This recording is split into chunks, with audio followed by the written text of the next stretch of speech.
So next naman dun sa fundamentals niya is meron tayong system design consideration. So we have to consider we have to consider the system design. So first is ang load calculation. Of course, the load kung accurate load calculation are crucial for selecting appropriate HVAC equipment. This calculation determine the heating and cooling demands of a building based on factors such as climate, occupancy, building materials, and internal heat needs. So for example, here in Cotabato, the new open KCC Mall. So kailangan nila ng calculation of load, kung gaano ba kalaki yung area at kung gaano kadaming air, o volume of air and cooling na kailangan nilang gawin. Since Philippines are considered tropical country, so medyo mainit or mainit sa atin, and especially these days coming summer, we have a high heat and index. So they have to calculate the load or kung gaano ba kadaming tao ang papasok sa KCC Mall, and kung imagine kung gaano kalaki and the capacity of people inside and magsisiksikan, and they don't have the right calculation load of people inside, and kumbaga pinangantal nila yung pinasok nilang or yung dami ng volume of air and also the cooling of air. Possible na pwedeng maging mainit and pwedeng maging uncomfortable yung kanilang mga customer. So first, you have to consider the load or the capacity of people or capacity of the structure that you are expecting. So you could consider if you consider the load calculation for in order before designing the system. Next naman, isang air distribution strategies. Ang air distribution strategies aim to deliver the conditioned air effectively and efficiently throughout the building or the structure. Considerations include diffuser, selection of ductwork layout, airflow patterns, and minimize drafts and ensure uniform temperature distribution. So, kailangan mo ma-distribute ng maayos ang iyong airflow. Next is the energy efficiency and sustainability. So, basically, energy efficiency is to paramount concern in modern HVAC design. Strategies such as VAV, which is the variable air volume system, na pwede mong kontrolin kung ano lang ang kailangan na demand ng iyong building.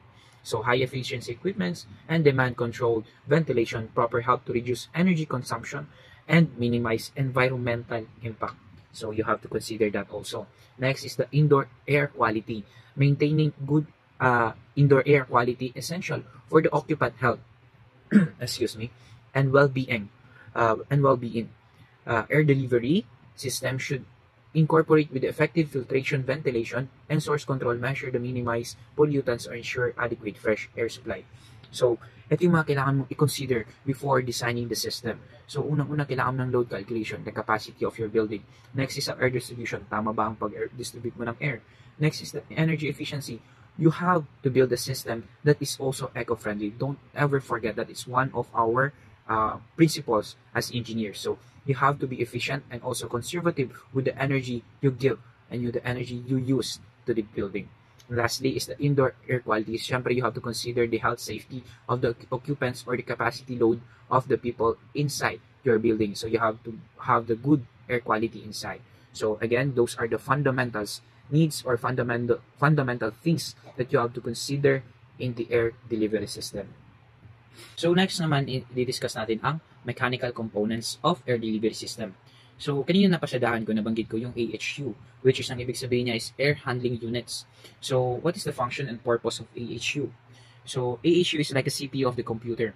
It is a central unit and that conditions and distribute the air. So basically, ang ginagawa niya, siya ang responsible for filtering, heating, cooling, and humidifying air or dehumidifying air. So siya ang house ng mga components na yun. So ano-ano ba yung components na yun? First is ang filter. So makita niyo sa part niya yan, yung buong structure na yan, yan ang air handling units. So sa air handling units na yan, may mga maliliit yan na components or may mga components yan. First is ang filter. So ang filter is basically, sa definition niya, remove particulate matter from the air to improve the indoor air quality and also to protect the downstream components. So meron yan, sunod-sunod yan na filter. Ang filter niyan is, minsan meron silang mga types yan. Una is spray filters. So yung first na mag-filter. Ang fine filter for the smaller particles na.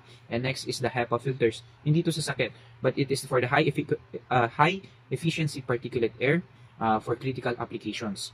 So next yan, meron yung coils. So basically, ang coils, meron tayong heating coil and also cooling coil. So ito ay used for chilled water or refrigerant to cool and dehumidify air. So parang ganun sa fridge natin yung may mga coil siya, yun yung mga nagpapalamig.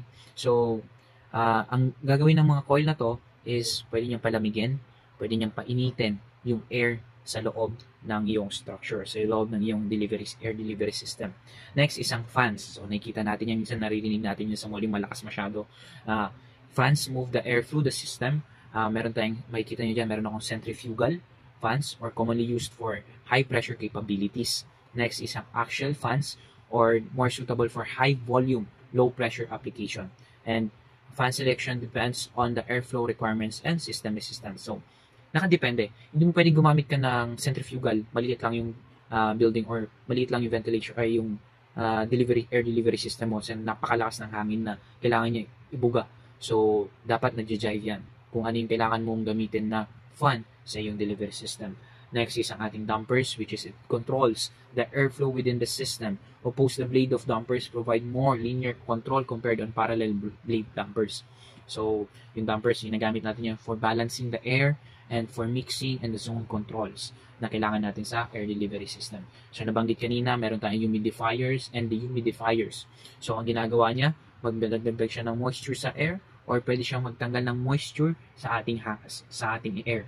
So, yun ang ginagawa ng humidifiers and dehumidifiers. Next is mixing boxes. So, ito yung nag-blend na nagbabalik ng air galing sa labas or to achieve the desired supply air temperature and humidity. They optimize energy use by utilizing return air when appropriate. So, ang sound naman ng attenuators or sound attenuators. So, basically, ang ginagawa nito is nagre-reduce ng sound. So, bakit kailangan niya mag-reduce ng sound? Maingay po ang delivery system. Maingay po ang air delivery system. Lalo na yung mga malalaking fans sa malalaking mall.